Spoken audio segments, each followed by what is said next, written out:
Bonjour, il y a un dicton, rien n'est gratuit dans ce monde, et rien ne dure éternellement. Pourtant, les gens s'en foutent des choses gratuites. Les gens vivent comme s'ils allaient vivre éternellement. On ne peut pas vivre 100 ans. Mais ces jours-ci, pour une raison quelconque, ce dicton semble être une prophétie sur mon avenir. Je ne le savais pas à l'époque, mais plus tard j'ai réalisé que c'était parce que cela correspondait parfaitement à mon cas. Personne ne rêve d'un avenir malheureux, même vaguement, et les gens espèrent et rêvent d'un avenir meilleur que maintenant. Moi aussi. Je ne savais pas quel avenir se déroulerait, mais au moins je ne pensais pas que ce serait sombre ou plein de mécontentement. Du moins jusqu'à ce que je me marie. C'était de ma faute, car je n'avais pas l'œil pour les hommes. Alors qui puis-je blâmer? Buzz, ton père est âgé, il a grandi sans proche. Sa famille paternelle a nié même l'existence de mon père. Sa famille maternelle le considérait comme une honte pour la famille. Pour aggraver les choses, même sa grand-mère paternelle a quitté la maison, emportant l'argent de mon père qu'il avait économisé si diligemment en travaillant à plusieurs emplois pendant plusieurs années pour payer ses frais de scolarité. Elle a laissé une note sans vergogne indiquant qu'elle prenait son argent en échange de l'avoir élevé tout ce temps. L'année où j'ai commencé l'université, mon père a découvert plus tard que sa grand-mère paternelle avait une liaison avec le propriétaire d'un magasin d'électronique local. Elle avait quitté la ville au milieu de la nuit avec lui. Quand on tombe amoureux, il semble même que les enfants soient abandonnés. À cause de cela, mon père a annoncé à l'université. Les gens du quartier l'appelaient même un fils de chien et un voyou. Il a probablement eu l'impression que même quand il voulait pleurer, il se faisait gifler. À cette époque, il n'y avait personne d'autre au monde sur qui compter.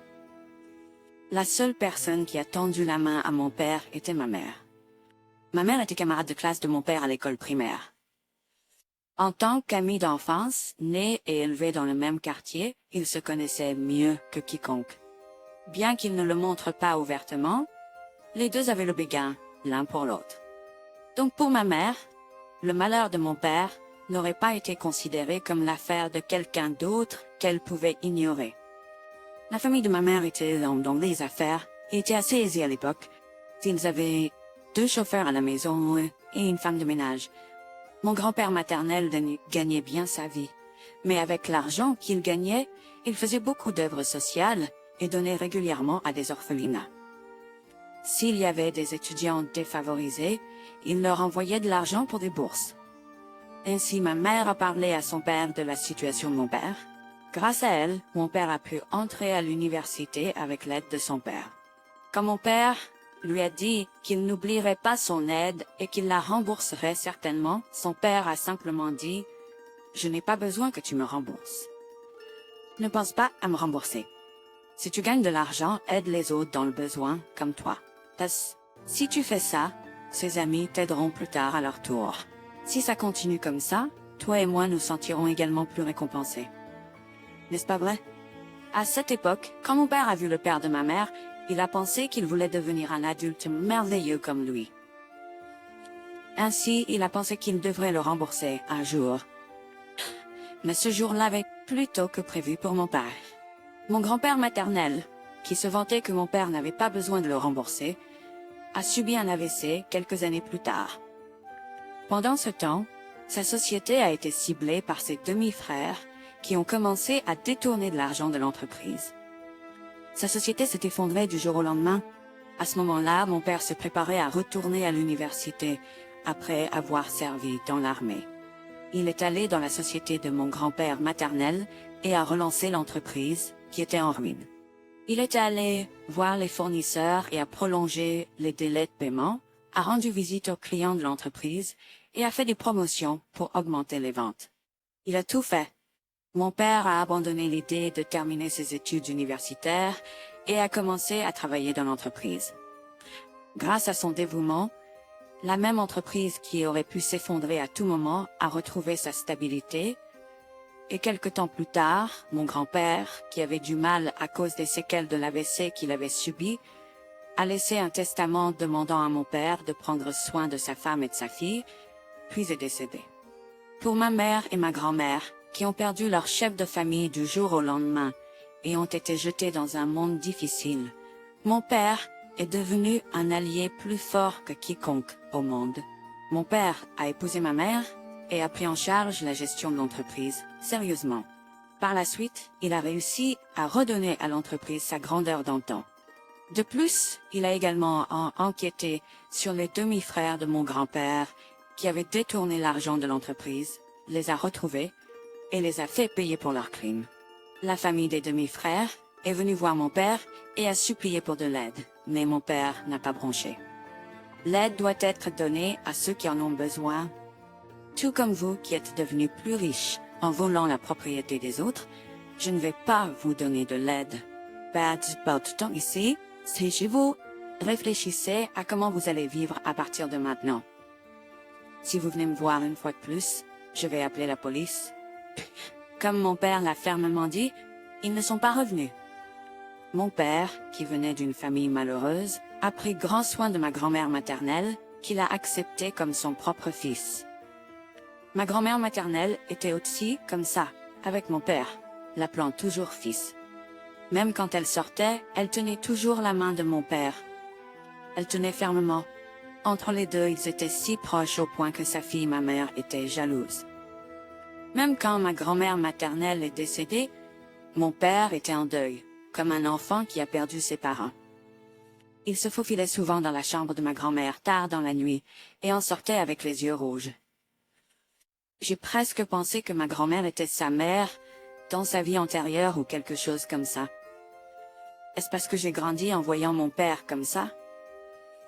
J'avais aussi le souhait de vivre comme mon père et d'avoir une excellente relation avec mes beaux-parents, comme s'ils étaient mes vrais parents. Je suis allée chez mes beaux-parents la première fois. Et je pensais que ça se passerait comme ça à l'époque. J'ai fréquenté mon mari pendant 7 ans, et même si nous n'avons pas pu nous rencontrer en personne, j'ai envoyé des cadeaux par l'intermédiaire de mon mari pendant les vacances et les anniversaires. À chaque fois, ma future belle-mère m'a appelé pour me remercier d'une voix gentille et a même envoyé une photo prise ensemble en tenant le cadeau. Elle est allée faire de la randonnée avec les membres de son club d'alpinisme, portant la veste de printemps que je lui avais achetée.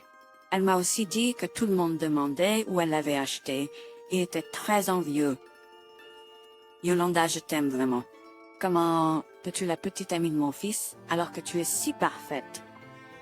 Eh, vous ne devriez jamais vous séparer. Vous devriez vous marier pour devenir ma belle-fille. Je vais prendre soin de toi comme si tu étais ma propre fille, d'accord? Quand j'ai regardé autour de moi, les mères des petits amis de mes amis se plaignaient et agissaient comme si elles étaient déjà des belles-mères. Elles se vantaient d'avoir un fils. Ma belle-mère était l'opposé. Elle m'appelait parfois pour demander comment j'allais, si j'avais déjà mangé, ou quand il faisait chaud, et s'inquiétait si j'étais épuisée. Elle prenait très bien soin de moi. Donc, tout au long de ma relation avec mon mari, je ressentais moins de pression pour me marier. C'était la même chose lors de la préparation du mariage, ainsi qu'après la réunion prénuptiale. Elle ne demandait rien d'extraordinaire en termes de dépenses de mariage et de cadeaux. Parce que mon beau-père est aussi une personne décente, il avait toujours le sourire aux lèvres. Quand mes collègues m'ont vu comme ça, ils étaient jaloux, car ils n'avaient jamais vu quelqu'un comme moi qui trouvait le mariage facile. Alors, tes beaux-parents disent que tu n'as pas besoin de préparer quoi que ce soit pour le mariage. Même pas les cadeaux de mariage? Yolanda, tu as vraiment de la chance. J'ai entendu dire que ton mari est aussi une bonne personne. Tes beaux-parents sont comme des saints. Il y a une si grande différence par rapport à mes beaux-parents. Waouh, je suis jalouse. Allez, je suis devenue l'envie de ceux qui m'entourent. Après avoir atteint mon objectif, j'ai rêvé d'une lune de miel de rêve. Mais en réalité, c'était le contraire. Ma belle-mère a dit qu'elle prendrait soin de moi comme de sa fille, et ce qu'elle a dit était vrai. Mais si je suis cette fille, la question est quel genre de fille devais-je être? Ce que ma belle-mère pensait être sa fille était une fille de type Cendrillon, qui était traitée comme une source de subsistance dans les années 1960 et 1970. Elle disait seulement en mots, « Votre fille », mais elle me mettait tout le travail difficile. Pendant ce temps, à ma belle-sœur, sa propre fille, elle ne lui faisait rien faire. Regarde, pourquoi fais-tu la vaisselle? Si tu te maries, tu devras en faire beaucoup. Yolanda, viens faire la vaisselle, ma fille, même si je ne t'en parle pas. Tu aurais dû venir le faire en un éclair. Ta mère doit te dire de bouger. Comment peut-elle être si sans gêne? J'étais sans voix. De plus, mon code de toujours calme, Kaini Parsti. À chaque fois que je rendais visite à mes beaux-parents, ils me surprenaient en me montrant un catalogue. Par exemple, c'était comme ça. Bébé, ces chaussures de golf sont-elles bonnes? Tous tes amis les portent. Au début, je ne comprenais pas ce que la question voulait dire, alors j'ai répondu tout de suite. Ensuite, il m'a traité si froidement que j'ai senti un courant d'air glacial me traverser. De retour à la maison, j'en ai parlé à mon mari. Quand j'ai dit ça, il a répondu tout de suite. Ce qu'il dit, c'est que papa veut ses chaussures de golf. Alors qu'as-tu dit? As-tu dit que tu les lui achèterais? Non, je savais pas. Alors j'ai juste dit qu'elles avaient l'air de bonnes chaussures de golf. Il a dû me maudire intérieurement. À partir de ce jour-là, quand mon beau-père me tendait un catalogue ou regardait sérieusement des émissions de téléachat, je les achetais tout de suite. Sinon, cela créerait des plaines sibériennes car il serait aussi dur que le vent. Mais cela ne pouvait arriver qu'une le froid. Il était tellement avide de choses matérielles que je ne pouvais pas le supporter. Le salaire d'un employé de bureau est évident, mais les choses coûtaient au moins 300 à 400 $ et beaucoup dépassaient 1000 $. Il n'avait aucune considération pour notre budget et voulait sans se sentir désolé et choisissait simplement ce qu'il voulait commander. Je ne suis pas son distributeur automatique, comment pourrais-je gérer ça? Je préférais avoir une belle-mère qui me fait tout faire. Comme je pouvais pas vivre comme ça tout le temps, je leur ai dit très poliment, « Père, mon salaire n'est pas assez élevé pour vous acheter quelque chose comme ça pour l'instant. Il me reste encore beaucoup de mensualités sur le manteau que j'ai acheté pour vous la dernière fois. Je suis désolée, mais je l'achèterai la prochaine fois, père. Je suis désolée de dire ça, mais c'est un peu écrasant pour moi. Nous payons les intérêts du prêt hypothécaire avec notre salaire. Après avoir payé les dépenses de la vie, les factures d'électricité et l'assurance, nous n'avons pas beaucoup d'argent de poche. Chaque fois que j'essaie de vous acheter un cadeau dans une telle situation, je suis toujours dans le négatif. Alors ne soyez pas offensés et essayez simplement de comprendre notre situation. J'ai eu beaucoup de mal à trouver les mots, mais mon père a dû trouver mes paroles offensantes, et il s'est mis en colère. Qui t'a dit de les acheter?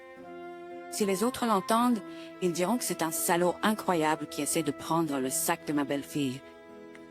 Si tu ne veux pas me les acheter, tu n'as pas à le faire. Mais tu les as achetés et tu les as apportés ici de tes propres mains. Et pourtant, tous-tu essayais de me blâmer. J'ai essayé d'être gentil avec toi et voilà que tu essaies de me faire passer pour un idiot. Je ne vais pas te supplier quoi que ce soit, alors prends tout ce que tu as acheté pour moi. J'en ai pas besoin. Et puis, soudain, il est entré dans sa chambre. Même à l'heure du dîner, il ne sortait pas de sa chambre. Alors j'ai dû écouter les critiques de ma belle-mère et de ma belle-sœur.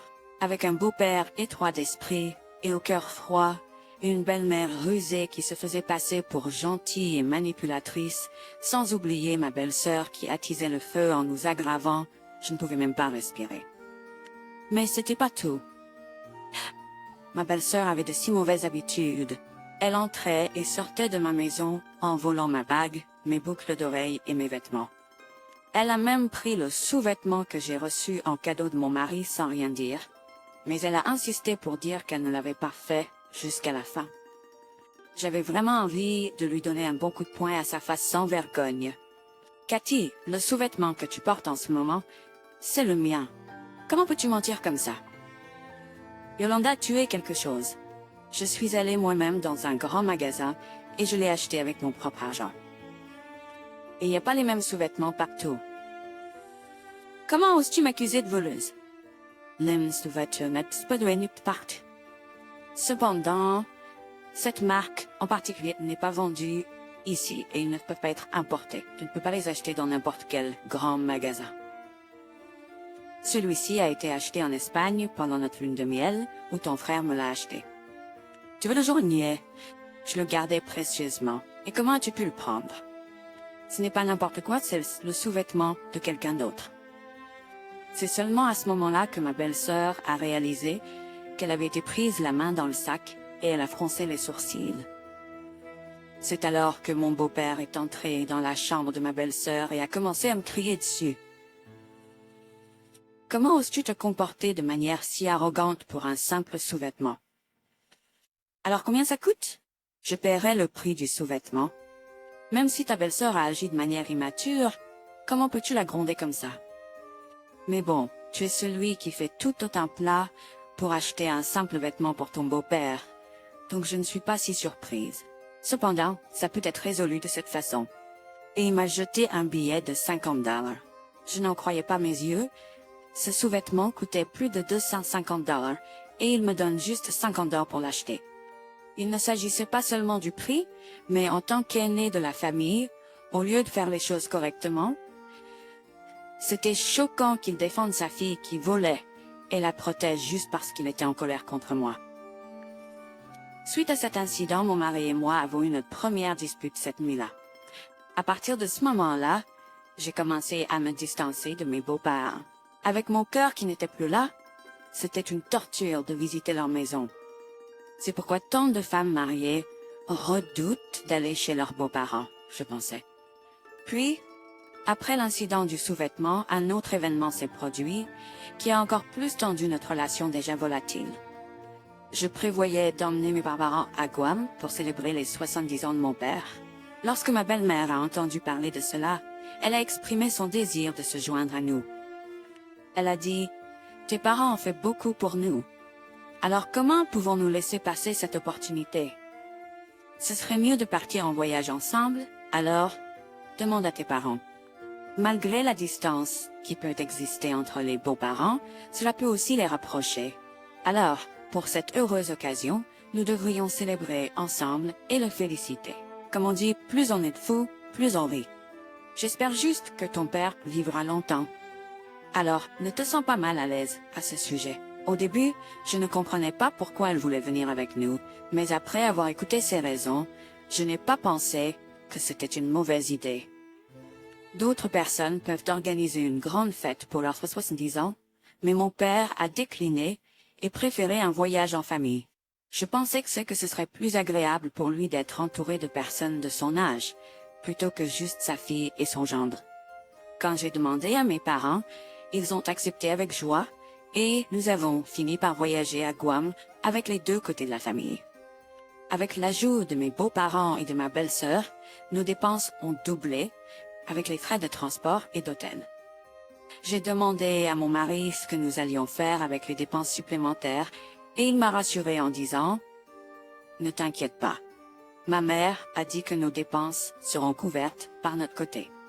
Il suffit de payer avec ta carte de crédit d'abord et nous pourrons régler ça et être remboursés par ma mère plus tard. » Je pensais que ça serait plus facile pour suivre les dépenses, alors j'ai accepté.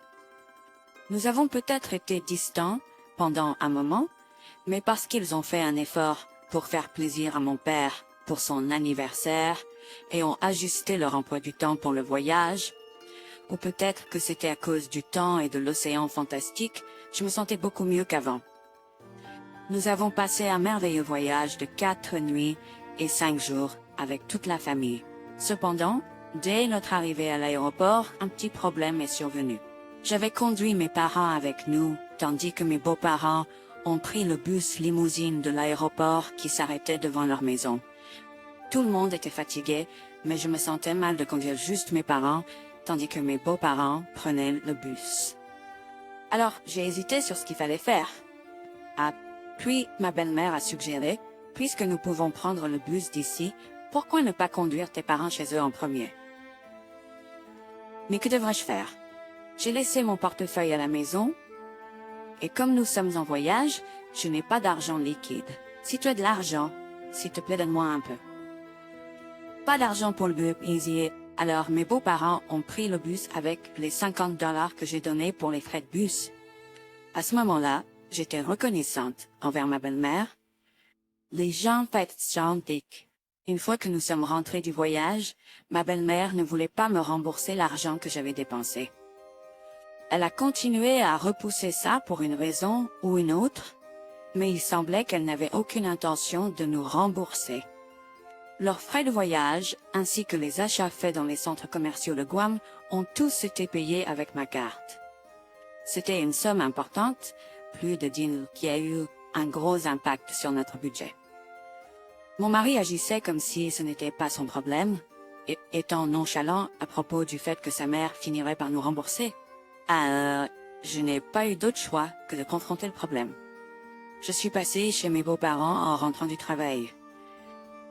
À ce moment-là, ils étaient en train de dîner. J'ai sonné à la porte, mais ils semblaient l'ignorer. Ils mangeaient et parlaient, mais le contenu de leur conversation était choquant. « Maman, Yolanda n'a-t-elle pas demandé les frais de voyage?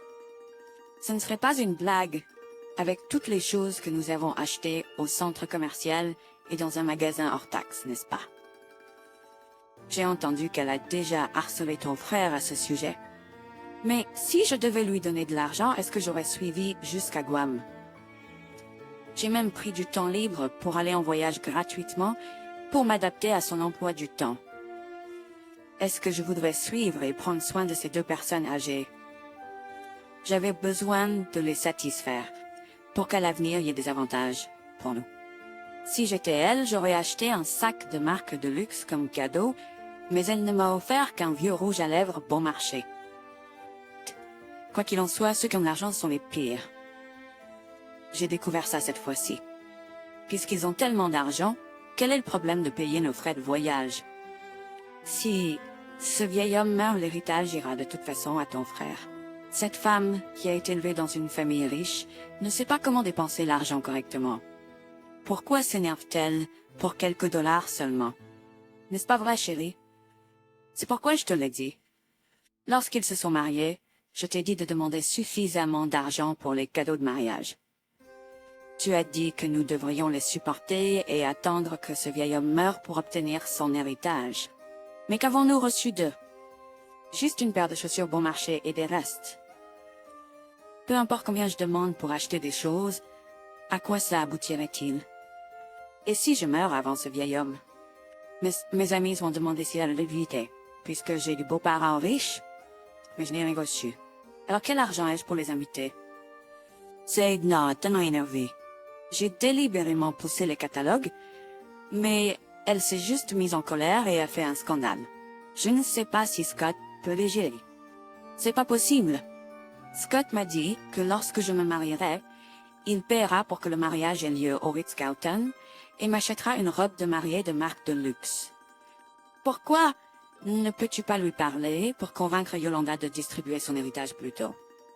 Je serai mariée dans 4 ou 5 ans, mais est-ce que ses parents mourront avant? Cette fois-ci, quand je les ai regardés, ils étaient en meilleure santé que toi, papa, maman. N'y a-t-il pas un sorcier noir? J'ai vu dans un drama qu'il poignardait une poupée en paille et que la personne mourait après être tombée malade lentement. Ne pourrions-nous pas essayer quelque chose comme ça? Ce n'est qu'un drama. S'il y a vraiment une telle chose, est-ce que ce monde fonctionnerait correctement? Les gens tomberaient morts dans les rues. Chérie, notre fille regarde trop de dramas à la télé. C'est parce qu'elle est encore une enfant. Quoi qu'il en soit, que devrions-nous faire si Yolanda vient et demande de l'argent? Je n'ai rien à lui reprocher. Pourtant, en tant que beau-père, je ne veux pas me sentir mal à l'aise à propos de l'argent. Oh, mon anniversaire approche. Pourquoi mon père a-t-il enregistré ma naissance tardivement, donc je suis 2 ans plus jeune que mon âge réel? Eh bien, pourquoi ne pas avoir une autre fête d'anniversaire? C'est le 60e anniversaire de ma belle-mère, donc elle n'oserait pas me demander de l'argent à ce moment-là. Si nous avons de la chance, peut-être que ses parents enverront des cadeaux. Ce serait bien. J'ai trouvé injuste de ne pas avoir eu une grande fête pour mes 60 ans. Alors, pourquoi ne pas profiter de cette occasion pour faire payer Yolanda? Voyons voir, où devrions-nous avoir la fête? Ce serait mieux de la faire dans un hôtel. À ce moment-là, mes jambes ont cédé. La raison pour laquelle ils m'ont accepté dans leur famille est à cause de l'argent de mon père. Il ne semblait pas humain à attendre que mon père meure pour mettre la main sur son héritage. J'étais tellement furieuse que j'avais envie de courir vers eux, de leur arracher les cheveux et de faire un scandale. Mais si je faisais ça maintenant, je ne pourrais pas me venger et je serais celle qui souffrirait. Alors je suis juste partie, frustrée et impuissante. Mes beaux-parents n'étaient pas pauvres, mais ils étaient aveuglés par l'argent et ont abandonné leur humanité. Quand je pensais à tous les efforts que j'ai faits pour les satisfaire, j'avais l'impression que mon sang bouillonnait en moi.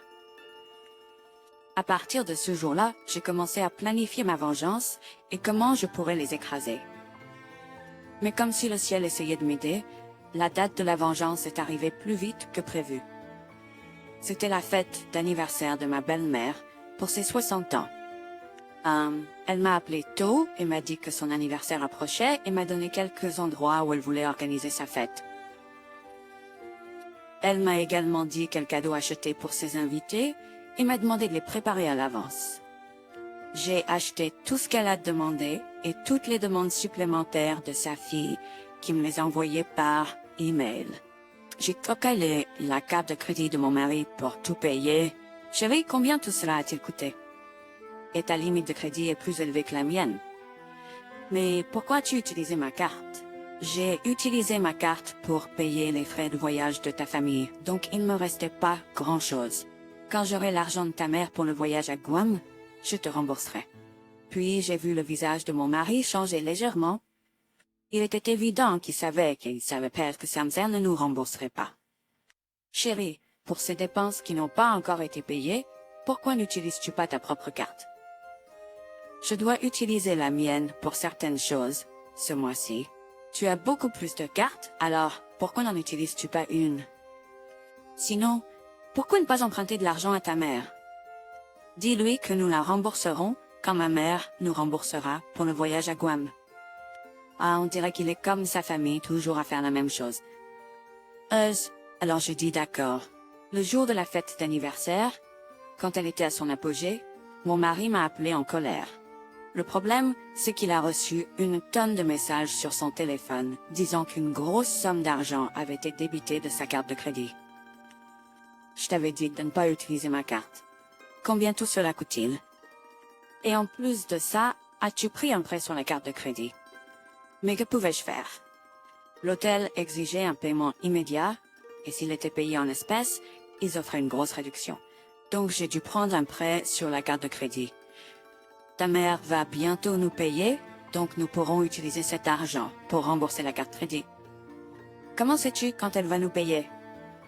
C'est pourquoi j'ai suggéré d'emprunter de l'argent à ta mère. Sais-tu quel est le taux d'intérêt sur un prêt sur une carte de crédit? Comment as-tu pu être si insouciant? Ne réalises-tu pas que payer des intérêts élevés est un tel gaspillage? Je pense que c'est un gros gaspillage, mais je n'ai pas d'autre choix. Quand j'ai utilisé ma propre carte crédit, tu n'as rien dit. Mais quand j'ai utilisé la tienne, tout à coup, c'est un problème. Et c'est l'anniversaire des 60 ans de ta mère. Alors, pourquoi me demandes-tu d'obtenir de l'argent de ma mère? As-tu réfléchi à comment nous allons rembourser cet argent? Sais-tu même combien coûte cette fête? Tu aurais dû t'en occuper avec ton propre argent, mais pouvais-tu le gérer? Tu n'avais jamais l'intention de payer pour ça en premier lieu. C'est pourquoi tu m'as demandé d'emprunter de l'argent à ma mère, n'est-ce pas? Tout comme tu as laissé tomber les dépenses de voyage de ta famille sur moi. Et maintenant, tu veux faire la même chose avec ma mère? Quelle personne avide et égoïste tu es. Ce n'est pas seulement toi, mais toute ta famille. Voulez-vous tellement l'argent de mon père? Comment pouviez-vous tous souhaiter que mon père meure tôt et comploter tout ça? Quand j'ai crié de colère, toute la fête s'est soudainement calmée, comme si quelqu'un avait versé de l'eau froide dessus.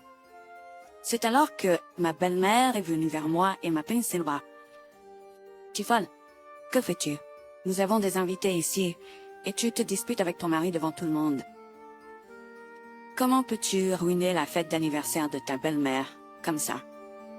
Arrête tout de suite. Je peux pas faire ça. Cette fête n'est-elle qu'un stratagème pour extorquer de l'argent à ta belle-fille. Ta belle-fille? Pourquoi devrais-tu faire ça même? Ce n'est pas une vie que tu as très bien vécue. Alors à quoi bon avoir une fête?